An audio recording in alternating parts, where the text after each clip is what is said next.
അല്ലാഹുവിന്റെ റസൂലിന് ഷെയറെ മുബാറക്കിനെ പറഞ്ഞു പോകരുത് കേട്ടോ. തീർച്ചയായും ഒരു ഖത്തീബിനെയും ഒരു തങ്ങളെയും ഒരു മുദരിസിനെയും അല്ലാഹു വിടൂല കേട്ടോ.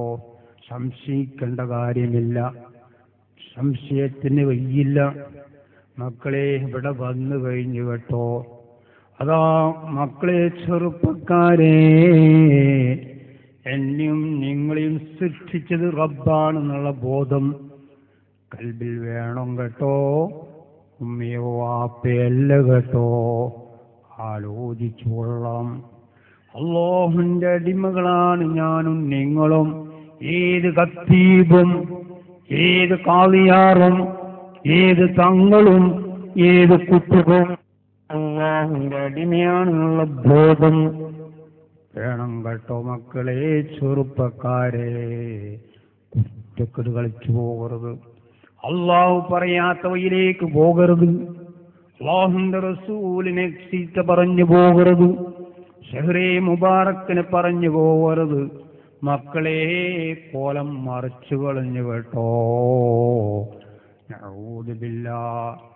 മാമാരെ, ഒരു ഖത്തീബിന്റെ പിന്നിലും പോകരുത് കേട്ടോ, ഒരു സയ്യിദിന്റെ പിന്നിലും പോകരുത് കേട്ടോ, ഒരു ഖാദിയാറ് പിന്നിലും പോകരുത് കേട്ടോ. തീർച്ചയായും ശിക്ഷിക്ക തന്നെ ചെയ്യും, സംശയിക്കേണ്ട കാര്യം ആയിരിക്കുമല്ല കേട്ടോ. അതാ ചെറുപ്പക്കാരെ, നിസ്കരിക്കാത്തത് കൊണ്ടല്ല, നോമ്പ് നോക്കാത്തത് കൊണ്ടല്ല, ദിക്റും സലാത്തും ചെല്ലാത്തത് കൊണ്ടല്ല, മക്കളെ എന്താണ് മജ്ലിസിക്കാത്തത് കൊണ്ടല്ല, മക്കളെ മൗലൂദ് ചെല്ലാത്തത് കൊണ്ടല്ല, സദഖ ചെയ്യാത്തത് കൊണ്ടല്ല കേട്ടോ. ഫിത്ന പറഞ്ഞതിന്റെ പേരിൽ, അതാ ഹബീബിനെ കുറ്റം പറഞ്ഞതിന്റെ പേരിൽ റബ്ബേ എന്തൊരു ശിക്ഷ അല്ലാഹു ശിക്ഷിച്ചു പോയി കേട്ടോ. മക്കളെ, മനുഷ്യ ശരീരമാണ്, മുഖം നായന്റെ മുഖമാണ്, മുടി നായന്റെ മുടിയാണ്. അല്ലാഹു കോലം മറിച്ചു കളഞ്ഞു കേട്ടോ. ഖത്തീബന്മാരെ വളരെ സൂക്ഷിച്ചു കൊള്ളണം നാവ്.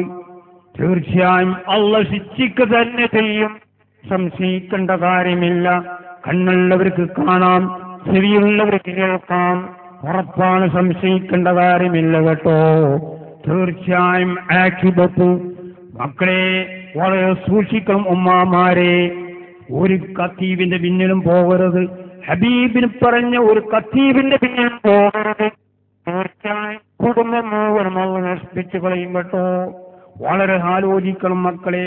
തമ്മാടിത്തരം കളിക്കാനല്ല, ഇവിടൊന്നും പറയാനുള്ളതല്ല കേട്ടോ. വളരെ സൂക്ഷിച്ചു കൊള്ളണം. ആരായാലും ശരി, ഏതൊരുത്തനായാലും ശരി, അല്ലാഹു വിടുകയില്ല, ഉറപ്പാണ്, സംശയിക്കേണ്ട കാര്യമില്ല കേട്ടോ. വളരെ മുമ്പുള്ളവരെ അല്ലാഹു വിട്ടിട്ടില്ല, വിട്ട് വേണ്ടേ എന്നെയും നിന്നെയും വിടാൻ. മക്കളെ ചെറുപ്പക്കാരെ, ആലോചിച്ചു കൊള്ളണം കേട്ടോ. മക്കളെ, ആഖിബത്ത് നന്നാ ഇവിടെ ഉണ്ട് കേട്ടോ. അത് എന്റെയോ നിങ്ങളെയോ ഒരു ഖത്തീബിന്റെയോ ഒരു ഉമ്മാന്റെയോ ഒരു ബാപ്പാന്റെയോ ഒരു എംഎൽഎന്റെയോ ഒരു എംപിന്റെയോ ഒരു തങ്ങളെ കയ്യിലോ ഉള്ളതല്ല കേട്ടോ. അല്ലാഹുവിന്റെ കയ്യിലാണ്, അത് അല്ലാഹുവിന്റെ കയ്യിലാണ്. ഒന്നാലോചിക്കും മക്കളെ. ഖത്തീബന്മാരെ, മുദ്രിസന്മാരെ, നിങ്ങളൊന്ന് അല്പം ആലോചിക്കണം കേട്ടോ. വളരെ സൂക്ഷിക്കണം കേട്ടോ. നാവ് വിത്തന പറഞ്ഞു പോകരുത്, ഒരു ഫസാദ് ഉണ്ടാക്കി പോകരുത്. തീർച്ചയായും അല്ലാഹു ശിക്ഷിക്ക തന്നെ ചെയ്യും. ഞാൻ വലിയ മൊയിലാറാണ്, ഞാൻ വലിയ ഖത്തീബാണ്. എടാ ഖത്തീബേ, നിനക്കെന്തറിയാം? നിനക്കെന്താണ് ഇതിൽ ഉള്ളത്? വളരെ സൂക്ഷിക്കണം കേട്ടോ. ഹബീബിനെ പറഞ്ഞു പോകരുത്, ഹബീബിന്റെ ഷെയറെ മുബാറക്കിനെ പറഞ്ഞു പോകരുത്. തീർച്ചയായും കണ്ണുള്ളവർക്ക് കാണകട്ടോ, സൂക്ഷിക്കണം. അതാ മക്കളെ, ചെറിയ ചെറുപ്പക്കാരനാണ്.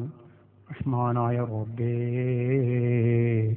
എന്താണ് മക്കളെ? അതാ ജമാഅത്തിന്റെ സെക്രട്ടറിയാണ് കേട്ടോ.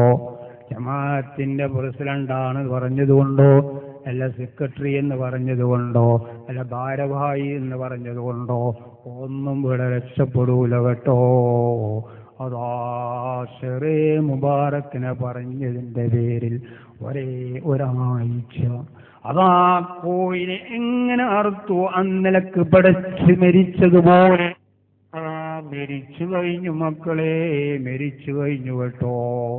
ഉമ്മാമാരെ നിങ്ങളൊന്നിൻ്റെ പിന്നിൽ പോകരുത് കേട്ടോ. അല്ലാഹുവിനെ ഭയപ്പെട്ടുകൊള്ളണം, അല്ലാഹുവിനെ ഭയപ്പെട്ടുകൊള്ളണം മക്കളെ. അല്പം ഈമാൻ കൽബിൽ വേണം കേട്ടോ. നാവുകൾ പറഞ്ഞു പോകരുത്. ഈമാനുള്ള ഒരൊറ്റ ഖത്തീബിനും അത് പറയാൻ സാധ്യമല്ല കേട്ടോ. ഈമാനില്ലാത്ത തെളിവാണത്. അതുകൊണ്ട് തന്നെ അവൻ ഇൽമില്ല എന്നും തെളിവാണ്. അവൻ ഇബ്ലീസിൽ പെട്ടവനാണ്.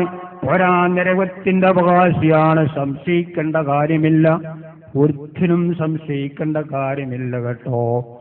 വളരെ സൂക്ഷിച്ചു കൊള്ളണം മക്കളെ. ആഖിബത്ത് അല്ലാഹുവിന്റെ കയ്യിലാണ്.